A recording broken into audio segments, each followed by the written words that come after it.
Hi guys आपण नमस्कार। आज मु आपण मानकु एही वीडियो रे RJ45 केबल किपरि क्लिपिंग करा जाए कहिबी। तेणु आपण माने देरी न करी चलंतु वीडियो देखिबा। आपण मानकु क्लिपिंग करिया पई किछि टूल्स दरकार, जहा कि होची cutter, clip, screwdriver, clipping tool आ केबल टेस्टर टेस्ट करिया पई और Cat6 केबल।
फाइनाल हमर केबल क्लिपिंग हे गला टेस्ट करबा केबल टेस्टर रे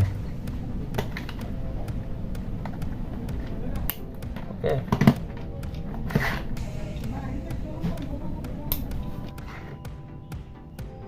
एक 2 3 4 5 6 7 आपण मानकु केमती वीडियोटी लागिला जदि भल लागिला आपण माने सब्सक्राइब लाइक करिवे रहउची जय जगन्नाथ।